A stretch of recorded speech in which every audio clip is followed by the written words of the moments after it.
No, they call it the Orion Belt. It's those cool stars where you've got it looks like, I don't know, two upside down cups on the ends, and with the middle they got the three dots, with the middle one being kind of off center, and that's called the Orion Belt. And I don't know. I'd have to look up what each individual star or planet is in that particular. They have names for each star also, not just a name for the whole constellation, but they have names for each star. But yeah, everything was done according to celestial navigation, celestial observation. They call it astronomy, astrology. They try to govern their lives and interpret their lives, by seeing how the planets line up and the stars move and the movement of the stars. And it's been going on for thousands of years, and people still do it. They still try to govern their lives and make decisions based on their horoscopes. And I'm not one of them. I do believe in the significance of stars. I do believe in the significance of planets and their arrangement in the cosmos. I believe in that they were made or put there by design as part of a story to tell. It tells a story. It communicates. It's supposed to be a form of communication. All the planets, the way they line up, they even emit frequencies. What I was told, that you can actually listen to what they sound like if you click in on Mars or something, and it emits a frequency.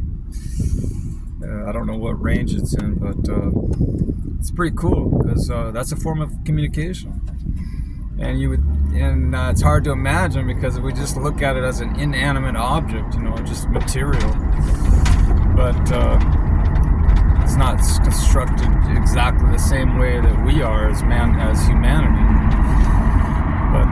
But it is an entity, and it could be a living entity, even though it appears to be inanimate. But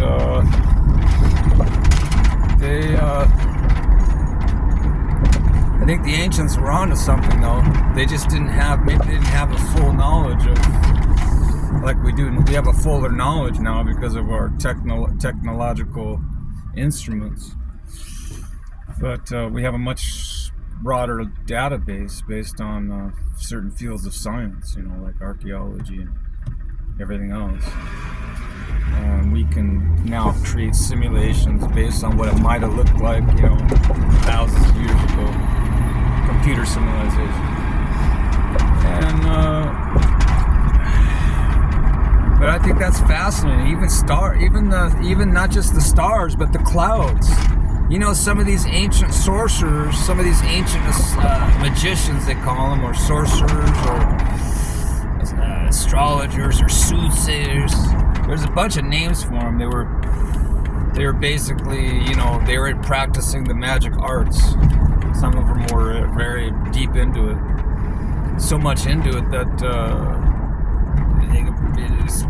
some of it was kind of evil, because they would do certain things to try to have a predictable outcome. So they would try to assist the natural forces into making a better decision for their lives. So they would just offer human sacrifices, animal sacrifices, do all these rituals that were like really evil. According to the ancient Hebrew God, he called it evil. Some of these things they did.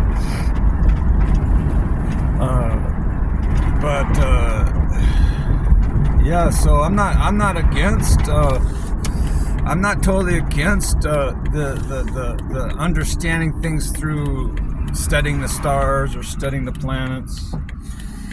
I'm not totally opposed to that. I mean, I do believe that we should go to the source, the creator, for ultimate divine help, because that makes sense to me, and it's definitely a commandment of whoever was speaking to Moses. And the entity that was speaking to Moses and Jacob and Abraham, this entity, they called him God or Lord or the Way or Am or whatever they called him Jehovah Jireh, Jehovah. Some of the other names, that Yahweh. The gods or God, the Spirit of God was communicating through these people.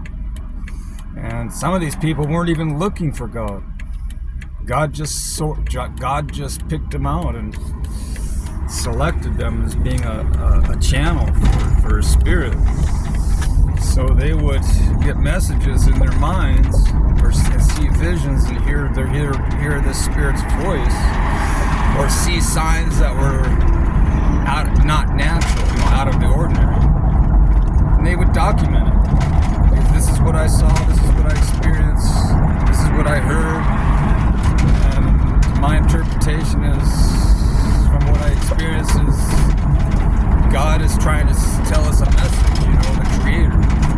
So they would document it, they would record it for us so that future generations could look back at it and say, okay, well, this person says he was enlightened by the Great Spirit and had an encounter with the Creator. And I believe that's very possible. I believe that's not impossible. I mean, we are connected to forces that are unseen. It's not just what we see visually or hear audibly. There are unseen forces that are out there that are invisible to our eyes. We don't see it. So there's definitely, they're working behind the scenes and pulling strings and doing things that we can't really monitor through observable science. We can only see what the Spirit's doing through when it interacts with nature. When the Spirit interacts with nature, then we kind of see it. We can see some manifestations of it. It'll manifest itself, but they come up with, scientific terminology, jargon to explain it. The ancients, if they saw something, they assumed it was from the supernatural. If they saw, so some of that probably was presumption, I'm sure, but knowing what we know now, we have more knowledge of what nature does, and we know how earthquakes start. It's not necessarily a judgment of God. Well, back in ancient times, they thought that all earth, I don't know if they thought all earthquakes were judgments of God, but they did ascribe some of these great earthquakes in the past as being judgments from God. But we know now through science that, that's a natural phenomenon. Where the tectonic plates move around and we're basically floating on liquid molten lava.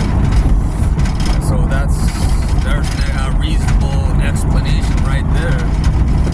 But according to a lot of religious people, God still intervenes and interacts here and there from time to time to try to get His message across to humanity.